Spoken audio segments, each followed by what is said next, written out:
Assalamualaikum warahmatullahi wabarakatuh. Tuan-tuan, puan-puan, saudara-saudari sekalian. Ada 3 ciri al-abrar yang paling penting disebut di dalam surah Al-Insan. Yang pertama, membaca Al-Quran perlahan-lahan. Yang kedua, bersabar dengan ketentuan Tuhan. Dan yang ketiga, melakukan qiyamul lail. Ini disebut di penghujung surah Al-Insan. Lalu mari sama-sama kita lengkapkan diri kita dengan 3 kualiti ini. Kerana ia kualiti Nabi sallallahu alaihi wasallam. Perhatikan surah Al-Insan. Allah berfirman, "Inna nahnu nazzalna 'alaikal Qur'ana tanzila." Kami sesungguhnya kami, bukan orang lain, kami wahai Muhammad sallallahu alaihi wasallam, menurunkan ke atasmu Al-Quran secara beransur-ansur.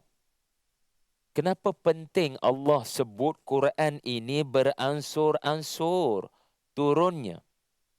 Supaya kamu baca 2-3 ayat and then sebarkan. 2-3 ayat and then sebarkan. 2-3 ayat and then sebarkan dengan penuh penghayatan. Baca perlahan-lahan. Jangan gopoh-gapah dan mengejar, sadaqallahul azim. Al-Quran adalah kalam Allah yang sangat berat. Al-Quran adalah kalam Allah yang bermukjizat. Menjadi ciri al-insan bukan sekadar membaca, tetapi mereka menghayati dan melakukan tadabbur dari kalimah ke kalimah. Mereka tidak berpada dengan menjenguk terjemahan, tetapi mereka berusaha untuk membelik tafsiran. Mereka tidaklah mengejar kuantiti bacaan. Yang mereka kejar adalah kualiti penghayatan. Inilah makna tanzila. Sebab itu, mereka yang benar-benar terkesan dengan Al-Quran akan menjadi orang yang gagah dan kuat menghadapi dugaan kehidupan. Lalu lahirlah sifat yang kedua. Fasbir li hukmi rabbik wala tuti' minhum athiman aw kafura. Iaitulah mereka yang bersabar dengan ketentuan Allah. Akibat daripada tadabbur Al-Quran. Membaca Al-Quran, menghayati 2-3 ayat tentang para anbiya yang diuji akan menyebabkan apa jua ujian yang datang kepada anda, anda mampu melihat dengan fikiran yang positif dan sangka baik. Al-Quran mendidik anda, you cannot change the situation, but you can change the way you see the situation. Anda baca Al-Quran surah Yusuf. Ada cerita kanak-kanak yang dihumban ke dalam telaga, yang 30 tahun selepas itu menjadi raja.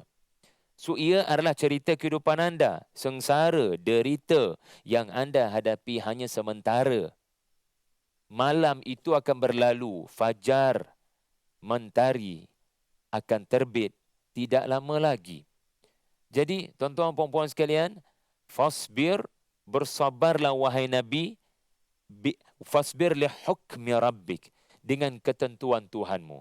Tuhanmu ada sebab untuk menunda kemenangan perjuangan Islam yang kamu bawa.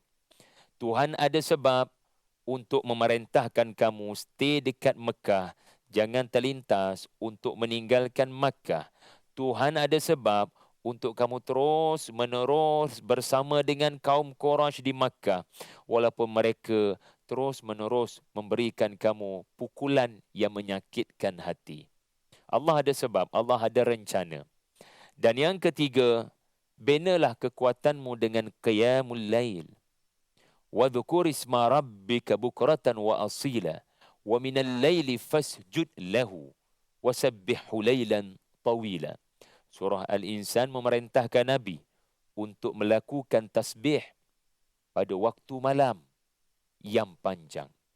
Peruntukkan sepertiga yang terakhir ataupun sebahagian malam yang terakhir untuk mengukuhkan jiwamu dengan membaca Al-Quran dalam salat tahajud. Kerana implikasi daripada membaca Al-Quran di sepertiga malam yang terakhir adalah luar biasa. Inna nashi'atal layli hiya ashaddu wat'an wa aqwamu qila. Ia akan membina kekukuhan pendirianmu dalam perjuangan.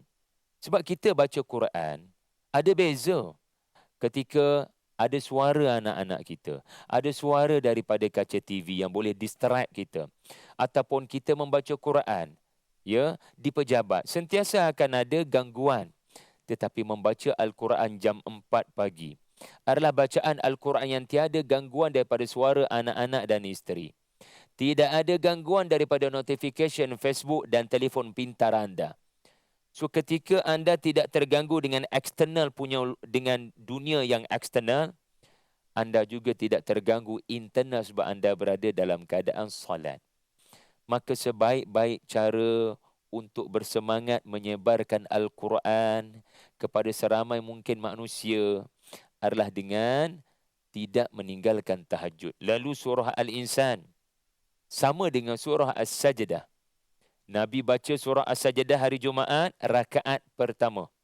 Nabi baca surah Al-Insan fardu subuh hari Jumaat, rakaat kedua. Kerana antara persamaannya, Nabi SAW sangat jenius kerana pada perintah tahajud.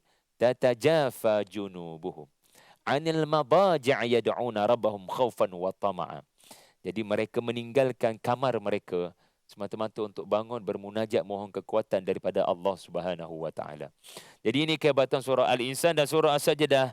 Pasti anda mahu lebih mendalami surah Al-Insan, maka ayuh bersama dengan World Quran Hour pada 13 April ini bersamaan 22 Ramadan di Masjid Sultan Haji Ahmad Shah, Universiti Islam Antarabangsa Malaysia, atau di lokasi masing-masing secara serentak.